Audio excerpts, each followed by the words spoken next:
Olá! Hoje a gente vai mergulhar de cabeça numa questão muito complexa, a fome na África.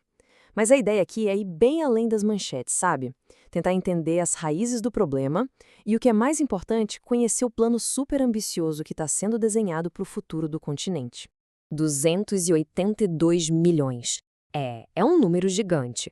Esse é o total de pessoas subnutridas na África, segundo o relatório de 2021 da União Africana e da FAO.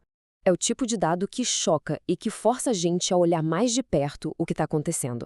E para a gente ter uma ideia do que isso representa, significa que 1 em cada 5 pessoas no continente passa fome. O mais preocupante de tudo é que esse número voltou a subir depois de anos de progresso. É um retrocesso muito sério. Então, antes de a gente sair procurando soluções, primeiro a gente precisa entender o tamanho da crise hoje. Vamos dar uma olhada nos dados para sacar quem são os mais afetados e por quê. E olha, a parte mais trágica dessa crise toda é, sem dúvida, o impacto nas crianças. Pensa só, 2 em cada 5 crianças com menos de 5 anos sofrem com atraso de crescimento. E isso não afeta só o corpo, o desenvolvimento físico, afeta também o cérebro, a parte cognitiva, sabe? Compromete o futuro inteiro delas. Tá, então a pergunta é, por que a fome está piorando? A União Africana aponta para uma espécie de ameaça tripla. São 3 causas mais imediatas que estão empurrando o continente para essa situação tão grave. São eles: conflitos, mudanças climáticas e choques econômicos. E o pior é que esses 3 fatores não agem sozinhos de jeito nenhum. Eles estão todos interligados, sabe? Formando uma verdadeira tempestade perfeita que só piora a insegurança alimentar para milhões de pessoas. E o conflito, sem dúvida, é um dos principais motores disso tudo. Em países da região do Sahel, na Etiópia, no Sudão do Sul, a violência simplesmente arrasa com os meios de vida no campo. E pior, ela bloqueia a chegada de ajuda humanitária, deixando comunidades inteiras completamente isoladas. Agora, olha esse número para entender o impacto do clima. A África já enfrentou mais de 2.000 desastres naturais desde 1970. E o mais alarmante, mais da metade deles aconteceram só na última década. Isso mostra uma aceleração das mudanças climáticas que é francamente devastadora. E por último, os choques econômicos. A pandemia é o exemplo mais claro e recente. Ela provocou perdas gigantescas de empregos, de renda e fez com que alimentos nutritivos ficassem caros demais, simplesmente inacessíveis para milhões de famílias que já viviam no limite. Mas, para entender de verdade a crise de hoje, não adianta a gente olhar só para os fatores imediatos. A gente precisa ir mais fundo, bem mais fundo na história, para um tempo em que a relação do continente com a comida foi alterada de uma forma radical.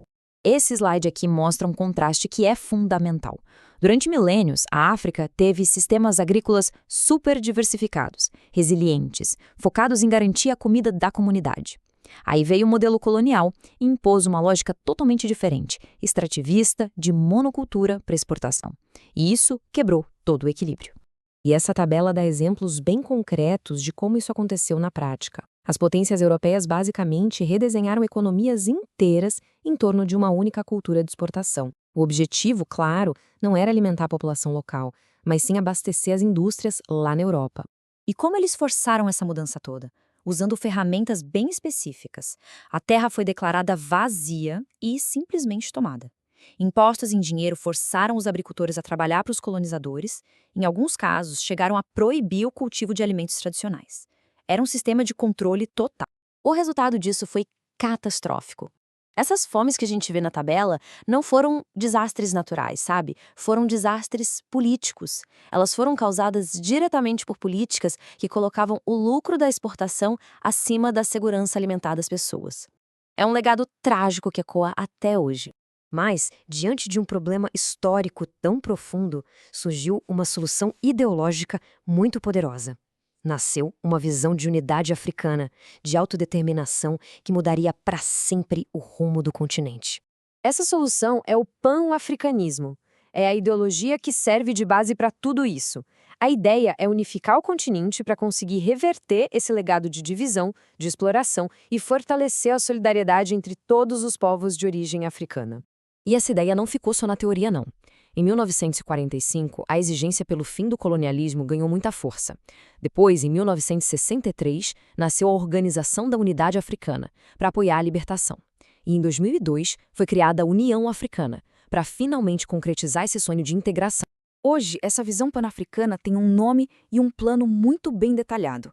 É a Agenda 2063 da União Africana. É basicamente o grande projeto para o futuro do continente. E essa visão oficial da União Africana resume os objetivos da agenda de uma forma perfeita. Fala de integração, de prosperidade, de paz e, o que é crucial, de uma África impulsionada pelos seus próprios cidadãos. Essa agenda é toda construída em cima de 7 aspirações. E elas mostram que a abordagem é completa, sabe? Vai da economia à governança, da paz até a cultura. É um plano para transformar o continente em todas as frentes possíveis. E esse slide mostra qual o ano progresso. Apesar de todos os desafios, já existem avanços importantes. A linha azul, por exemplo, que é a da integração política, está subindo. Isso mostra que um pilar central do pan-africanismo está, pouco a pouco, se tornando realidade. E não são só ideias, aspirações, existem projetos bem concretos e ambiciosos na mesa. A criação de uma zona de livre comércio, um passaporte único africano, uma rede de trens, são todas iniciativas para unir o continente tanto fisicamente quanto economicamente e tirar essa visão do papel. E a gente encerra com essa pergunta. A Agenda 2063 é uma visão muito ousada para o futuro, claro, mas ela tenta superar desafios que, como a gente viu, têm raízes muito, muito profundas.